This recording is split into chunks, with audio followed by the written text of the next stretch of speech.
ദിവ്യാസ് വ്ലോഗിലേക്ക് സ്വാഗതം. 4 മണിക്ക് ചായയുടെ കഴിക്കാൻ കിടിലൻ സ്നാക്കിൻ്റെ റെസിപ്പിയുമായിട്ടാണ് നമ്മൾ വന്നിരിക്കുന്നത്. അധികമാരും ചെയ്തിട്ടില്ലാത്ത റെസിപ്പിയാണ്. നമുക്ക് നേരെ വീഡിയോയിലേക്ക് പോകാം.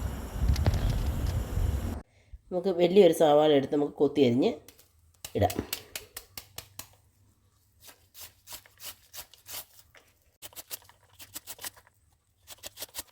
മൂന്ന് പച്ചമുളക് ചെറുതായിട്ട് അരിഞ്ഞിടുക.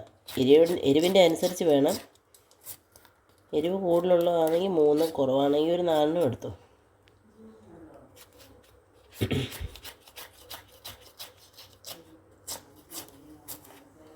അല്പം ഉപ്പ് ചേർക്കാം. നമുക്ക് നല്ലപോലെ ഒന്ന് മിക്സ് ചെയ്ത് ചേർക്കാം.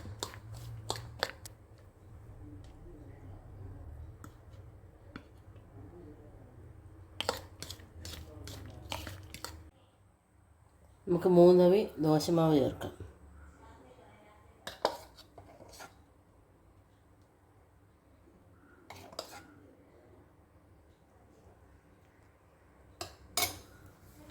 നല്ലവണ്ണം അതൊന്ന് കൂട്ടി യോജിപ്പിക്കാം.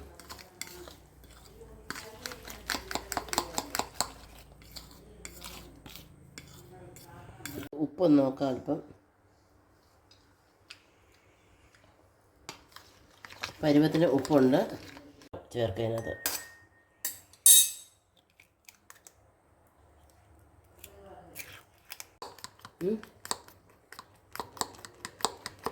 നല്ലവണ്ണം അതും കൂട്ടി യോജിപ്പിക്കുക.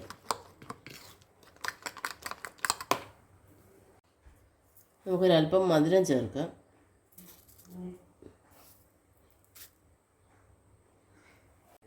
അതപ്പോൾ ഒന്ന് ഇളക്കി കൂട്ടി ചേർക്കാം.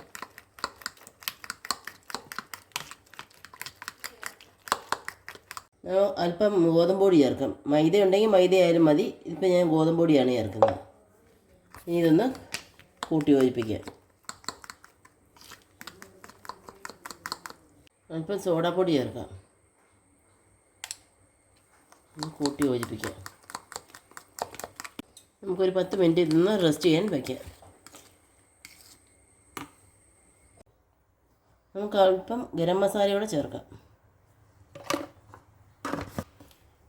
നമുക്കൊന്ന് കൂട്ടി യോജിപ്പിക്കാം. അപ്പോൾ നമ്മുടെ മാവ് ഈ ഒരു പരുവമായിരിക്കണം.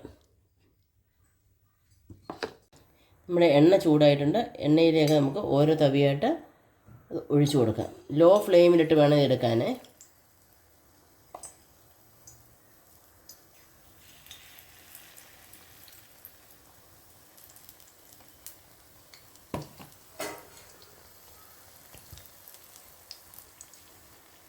ഞങ്ങളിവിടെ സ്ഥിരം എടുക്കുന്ന ഒരു പലഹാരമാണ്. അടിപൊളി ടേസ്റ്റാണ്. ഒരു മധുരവും ഒരു എരിവും എല്ലാമായിട്ട് നല്ല സോഫ്റ്റുമാണ്.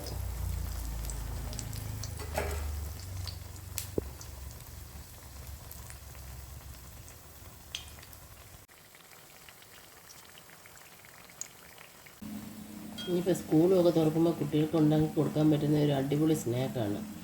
കുട്ടികൾക്ക് ഏറെ ഇഷ്ടപ്പെടുകയും ചെയ്യും. നല്ല ഹെൽത്തി ആയിട്ടുള്ള ഒരു സ്നാക്കാണ്. കുട്ടികൾക്കാകുമ്പം ഇച്ചിരി എരിവ് കുറച്ചിട്ട് മധുരം കൂട്ടിയിട്ട് ഉണ്ടാക്കി കൊടുത്താൽ മതി. അപ്പോൾ ഈ ഒരു കളറിലായി വരുമ്പോഴത്തേക്കും നമ്മളിത് കോരിയെടുക്കണം. നമുക്കിതിനി എടുക്കാം. പാകമായിട്ടുണ്ട്. റെസിപ്പി ഇഷ്ടപ്പെട്ടെങ്കിൽ സപ്പോർട്ട് ചെയ്യാൻ മറക്കല്ലേ. വീണ്ടും നല്ലൊരു വീഡിയോയുമായി വരുന്നവരേക്കും നന്ദി, നമസ്കാരം.